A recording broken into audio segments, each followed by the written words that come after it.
In today's lesson, we're going to talk about the Republic of Texas. Very interesting about how this country forms, how it's its own independent country for a while, and then how it becomes part of the United States. Okay, if you remember that Texas was part of Spain, okay, the Spanish colony of New Spain and of Mexico. All right, but when Mexico won its independence, there's only about 4,000 Mexicans who actually lived in Texas. All right. By 1821, there's 300 American families started to colonize. But by 1830, 20,000 Americans. So in 9 years, 19,700 families are in Texas, or Americans are in Texas. So you start to see Texas as a desirable location.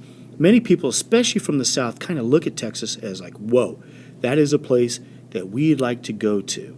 All right. But again, it's not part of the United States.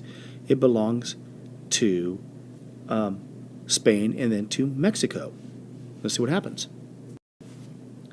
Now, at first, Spain refused to let Americans into Texas. They just said it's not a good idea.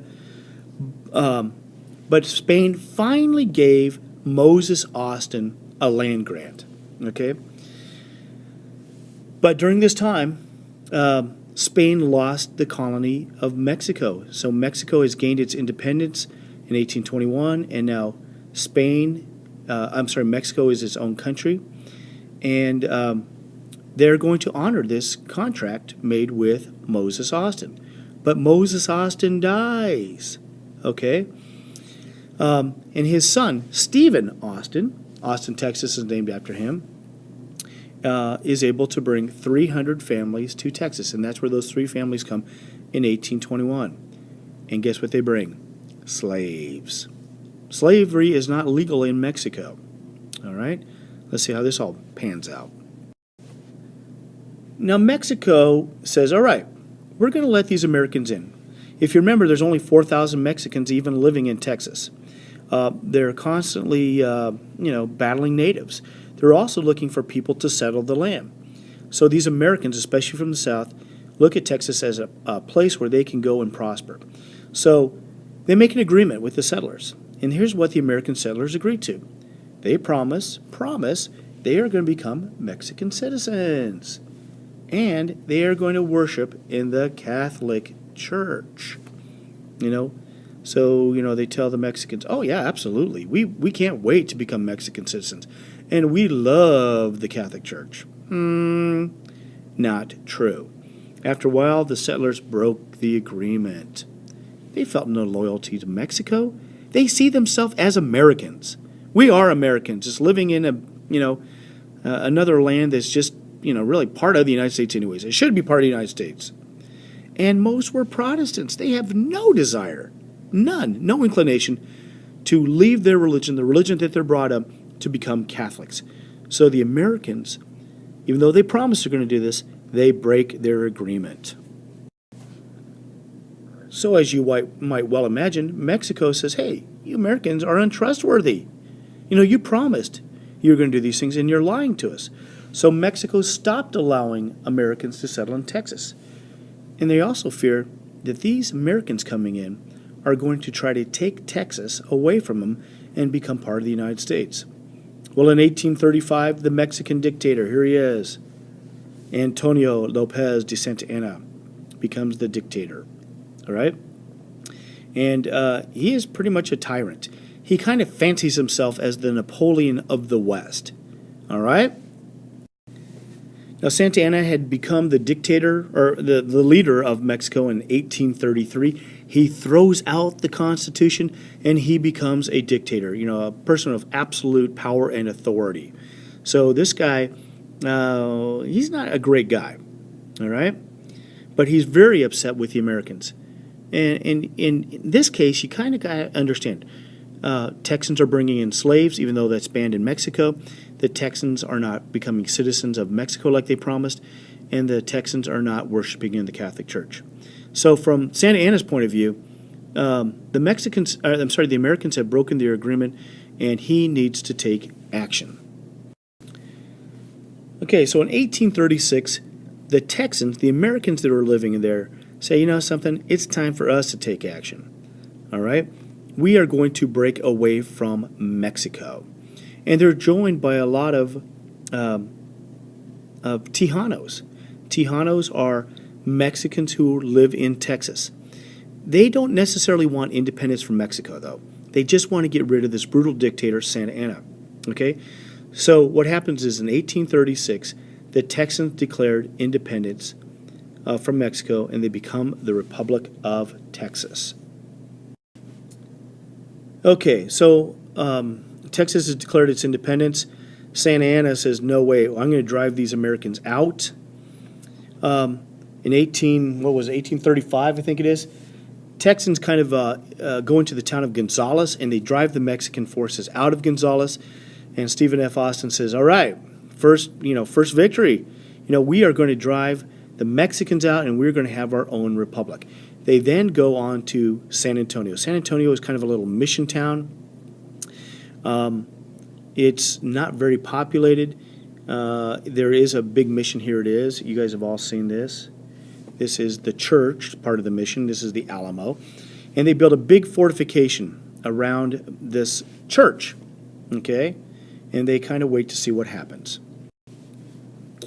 Okay, so Santa Anna knows that all these Americans are kind of holed up in San Antonio. He marches his army north. The commander of the Texas Army is a guy named Sam Houston, where Houston, Texas is named after him. He calls for volunteers, and volunteers come from not only all parts of Texas, they're joined by Tejanos, but also people from the United States. Very famous people. Davy Crockett from Tennessee. He'd been a congressman. Jim Bowie, the guy that had invented the Bowie knife. And William Travis. William Travis is kind of the commander of the military forces in San Antonio. So on February 23rd, 1836, Mexican troops begin the siege of the Alamo. All right, so Santa Anna's forces are arriving. He's got a force of 6,000 men. 6,000 men. Texans, there's about 190 of them. Oh my gosh, this is going to be not good for the Texans. Okay, the they call for volunteers. They just can't get there in time. All right, but they decide they are not going to surrender. William Travis even offers, hey, if any man wants to leave, I understand that. I'm not going to call you a coward. And most of them stay. I think there might be one or two guys who decide to leave, but the rest of them stay. And they know the odds against them. 6,000 Mexican forces against 190 Texans. This is not going to be good for the Texans. So Santa Anna arrives. He lays siege. They surround the fort, and they bombard this fort for like 12 days. I mean, it is just, constant onslaught. But the Texans don't surrender. So finally, on March the 6th, Santa Anna decides to launch his full-scale attack. That morning, he sends out a bugle call. It means no quarters. They fly this bright red flag, which means we are not going to take prisoners. Every person we capture, we're going to kill. Okay, this probably sends chills down the Texan spine. But now they've realized no sense surrendering now. We're not going to get any quarters. Nobody is going to take us prisoner. They're going to kill us. So the Texans are going to fight bravely. And they fight along the walls. Remember, here's the church. Here's a picture of it. Okay, everybody kind of thinks all the fighting happened right there. It didn't. Most of it's going to happen in these fortifications, this big kind of fort that's built around the church. And the Texans are bombarding it with cannon fire. Finally, they're able to breach the walls. The Texans that are still alive kind of fall back to the church where they make the final stand. And then they're butchered. They're massacred. All 190 of them are killed. William Travis, who is sick, by the way, is laying on a bed in the church. The Mexicans come in there and bayonet him to death. Davy Crockett is killed. Some people said he surrendered and he was executed. Other people say that he was killed during the battle. We really don't know. But all in all, 180 Texans are killed. They do save some women and children, but 1,500, I mean, that's a huge force, of his 6,000 men are dead also. But the fall of the Alamo, man, this is ignites cries for revenge. People from all over Texas, are now, screaming, remember the Alamo, remember the Alamo. There's also another battle of the Goliad where Texans do surrender and they are massacred. So the cry goes up through all of Texas, remember the Alamo, remember Goliad. All right, so things aren't looking great for the Texans right now, except for one thing. They look at the Alamo as a sign of bravery, sign of determination, and they're going to use this determination against the Texans. Okay, so with the fall of the Alamo and with the slaughter at Goliad, Houston calls for more volunteers, and volunteers flock in from the United States. He wants to make sure that his troops are ready. The Texans are eager to fight now. They cannot wait to get at it. But now scouts have reported to Houston that Santa Anna is camped along a river called the San Jacinto. Okay? So Houston comes up with a plan. They completely surprise the Texans, and the battle lasts 18 minutes. 18 minutes! Now, even though the Texans are outnumbered, they completely overwhelm the Mexican forces. They kill 630 of the Mexicans, and they capture 700 more. And they capture Santa Anna. Now, the story goes that Santa Anna knew that he's getting ready to be captured. He takes off his general uniform, and he puts on a private's uniform so the Americans don't know who he is. And the story goes that, they're all standing around, they're looking for Santa Anna, and one of the Mexican forces kind of looks over at this guy and starts yelling, "Oh, El Presidente! El Presidente!" And Santa Anna's probably like, "Oh, shut up, man, what are you trying to do?" Well, the Americans know, aha, here's Santa Anna, and they capture him. Okay? Now, Santa Anna is then forced to sign a treaty granting Texas independence. He's a captive.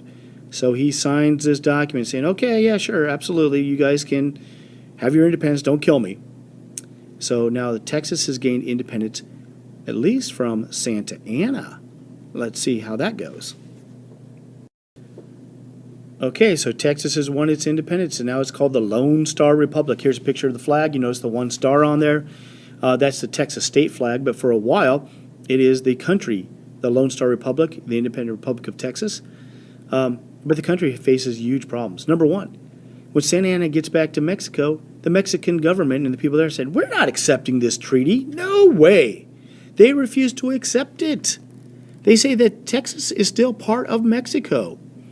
So that's a problem. Number two, Texas is bankrupt. They have no money. And number three, they're constantly being attacked by the Comanche. Indian attacks are, they're killing settlers. They're out there kind of spread out on their own, and they're constantly in fear of being attacked by the Comanche. So most of these Texans thought, hey, we're Americans anyways. Why don't we become part of the United States? We all want to be part of the United States. We're Americans anyways. So that's what they want to do. They want to become part of the United States. Okay, so now Texas has appealed to Washington, D.C. Please take us as a new state. We want to become part of the United States. But the nation's divided on this, okay? People in the South want to add Texas because, it's a slave state. Okay, they have slavery. They want to add them. People in the North are like, no way, man. We don't want to add another slave state. Okay, so they're opposed to this. But Andrew Jackson, who was president at the time, also says, oh my gosh, if we take Texas, then that means we're going to have to go to war with Mexico. Because, remember, the Mexican government had not accepted this treaty. In their eyes, Texas is still part of Mexico. All right? So we don't take them. By 1840, though, there's 140,000 people living in Texas. This is a huge, amount of people. Almost all of them are Americans that are living in Texas. What are we going to do? We're not going to take them in right now. We don't want to go to war. And remember, people in the North don't want to add them because it's a slave state. That's where we're going to leave it for right now.